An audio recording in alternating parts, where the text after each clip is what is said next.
You're standing on the wrong side of the glass. The boutique is quiet, the way expensive rooms are quiet.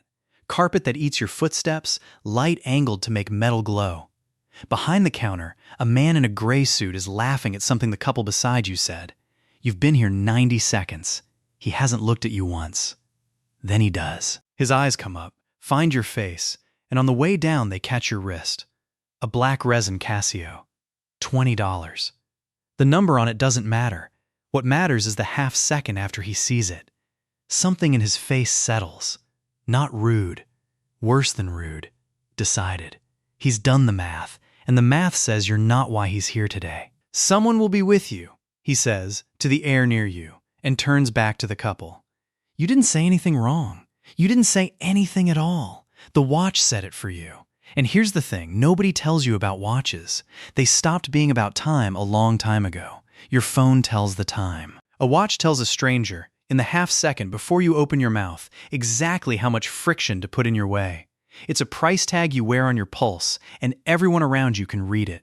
So let's climb. Same wrist, same person, same man behind the glass. We're just going to change what's strapped to you. $20 to $2 million, and watch the room rearrange itself around you. Level 1. $20. The Casio. 40 grams of resin and a battery that outlives most marriages. It's honest. It works. And it tells the world you have nothing to protect. Watch what happens at the bottom. You walk in, and you are not a customer. You're a variable. The salesman clocks the wrist and recalculates the room. He doesn't come over. He keeps half an eye on you, the way you'd keep half an eye on weather. And about a minute in, you notice the security guard by the door has drifted. Not toward the exit, toward you.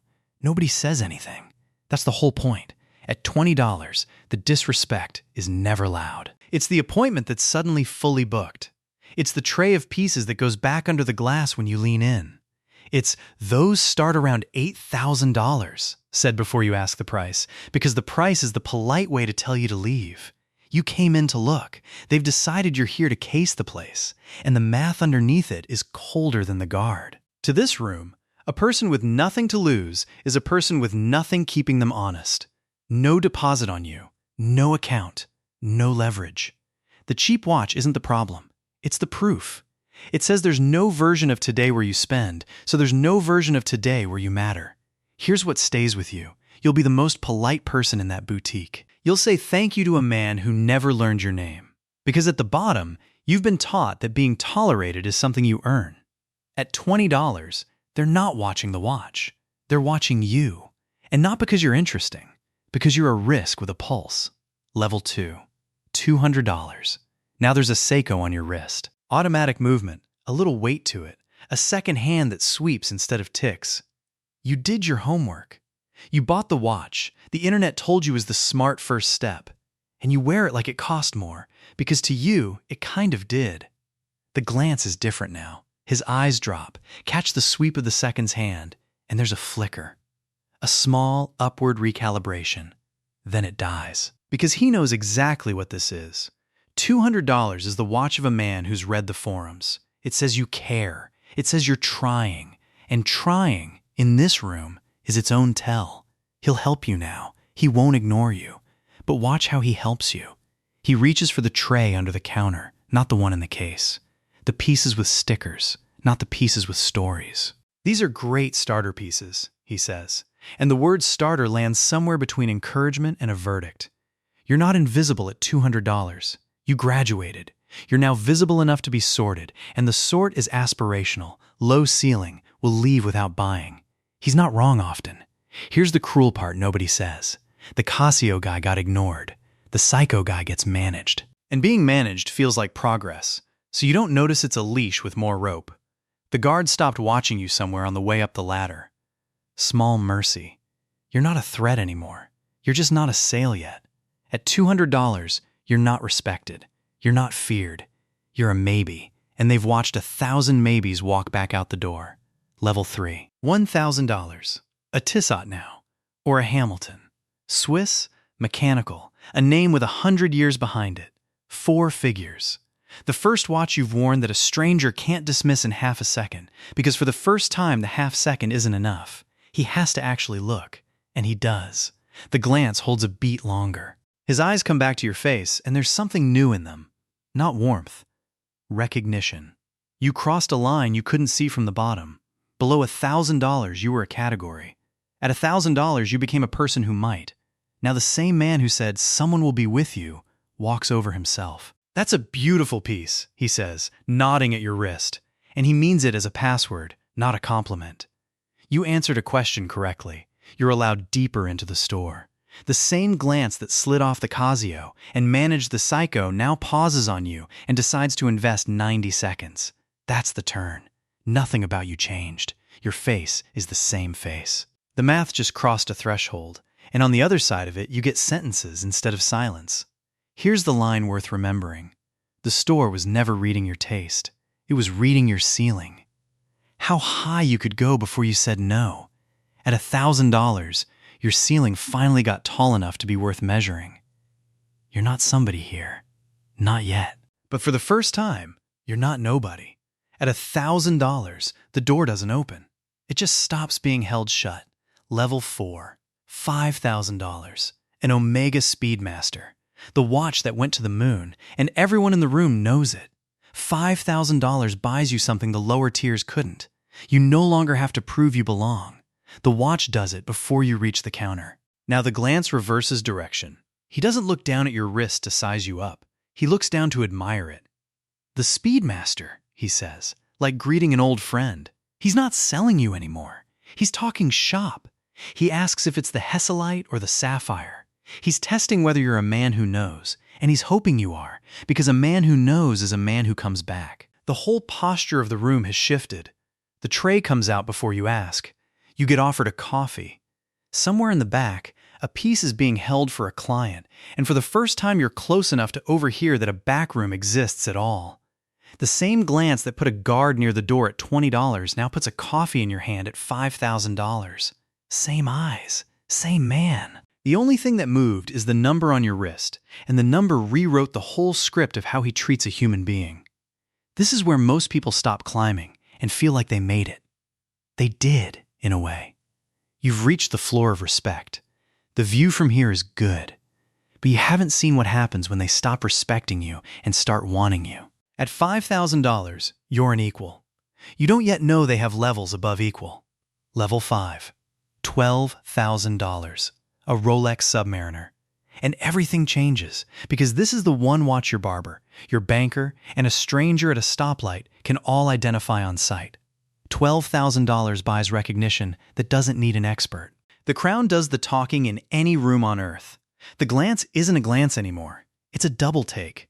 People who know nothing about watches know this one, and people who know everything respect that you chose the watch that needs no explaining. You wear a Submariner, and the valet brings your car around faster. The host finds a table. The waitlist for the thing you actually wanted gets mentioned, casually, like a favor being prepared for you. Because here's the switch that flips at $12,000. Below this, you chase the store. At this number, the store starts, quietly, to chase you. He takes your name and number now, not to follow up on this sale, but to call you about the next one. You've stopped being a transaction and become a relationship. And relationships, in this world, are where the real money is made. The same man who called your Seiko a great starter piece now says, "Let me see what's coming in for you." Coming in. For you. As if the supply chain of the entire industry now bends, slightly, in your direction. You're not being sold to anymore. You're being courted. At $12,000, you cross the line that matters most. The one where they stop deciding if you're worth their time and start worrying whether you'll give them yours. Level 6.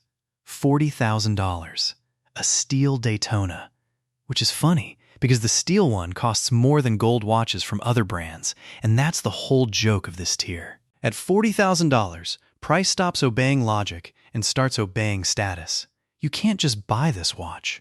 There's a list, and the list is the point. The glance is gone. Nobody glances at a man wearing the watch you can't get. They look, and they wait to see if you'll look back. The treatment isn't service anymore. It's deference. He doesn't show you the case. He takes you to the back, to the chairs, to the room the Casio guy didn't know existed.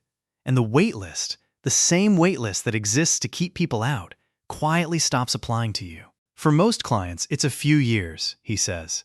But for someone with your collection, and he lets it hang, because the favor is more powerful unsaid. Scarcity is a wall they build to keep the crowd out. At $40,000, they start showing you the door in it. The same store that put a security guard 6 feet from you at $20 now puts a watch worth more than a car on your wrist and says, take your time, no pressure, see how it wears. The risk they once watched you for is the trust they now extend you. Nothing changed but the number. You don't wait in line at $40,000.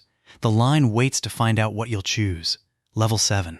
$200,000. An Audemars Piguet Royal Oak.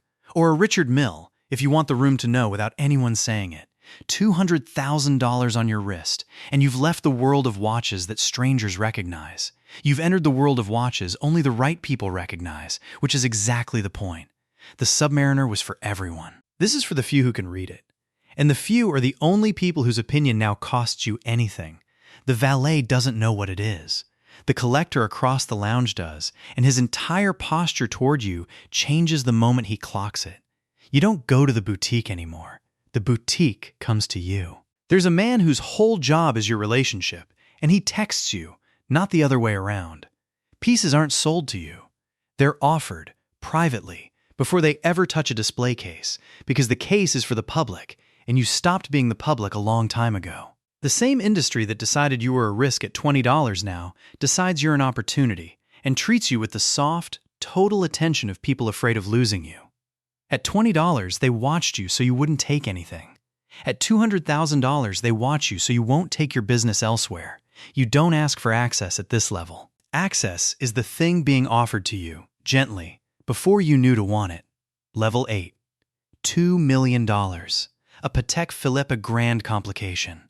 A minute repeater, a perpetual calendar, a piece that took one man a year to assemble by hand. $2 million, and there is no glass case for this watch, because watches like this are never on display. They're allocated to names. Yours is one of them. There is no glance at this level. The glance was for people being measured, and you stopped being measured the moment your name went on the list of people who don't get measured. When you walk in, and you rarely have to, the man in the gray suit doesn't size up your wrist. He already knows what's on it. He helped choose it. The rules don't bend for you. They were never written for you. The waitlist, the deposit, the closing time, the velvet rope, those were built to sort the people below you, and you exist above the sort. The store opens after hours. The piece flies to you. The price gets discussed the way two people discuss something that, for one of them, isn't really the point. The same glass case you stood on the wrong side of at $20 now opens from the inside, for you, by a man who's learned your name. At $2 million, nobody treats you like anything at all. They treat you like the reason the room exists. Now go back to the beginning. The quiet boutique. The carpet that eats your footsteps. The man in the gray suit, his eyes coming up to find your face, and on the way down, catching your wrist. It's the same glance. It was always the same glance. From $20 to $2 million, every single tier was built on that 1/2 second. Eyes down to the wrist, a calculation, eyes back up with a verdict already reached. The only thing that ever changed was what the calculation returned. And here's what that should tell you. The watch never told anyone the time. Not once. Your phone did that. What the watch told them was how much of a human being to treat you as. It's a price tag you wear over your pulse, and the whole world around you reads it fluently, instantly, and adjusts. The guard's distance, the salesman's sentence, the valet's speed, the waitlist that holds for everyone except you. Same wrist the whole way up, same person, same face that got ignored at $20 and curted at $2 million. You didn't get smarter. You didn't get kinder. You didn't become more worth respecting somewhere between the Psycho and the Patek. You changed the object next to your skin, and the object rewrote who the world had decided you were. That's the part that should keep you up. It was never reading you. It was reading the watch, and it called that reading you. The system that treats a man by his wristwatch isn't broken. It's working exactly the way it was built. It just needed something shiny to point at, so you'd never notice it was pointing at you.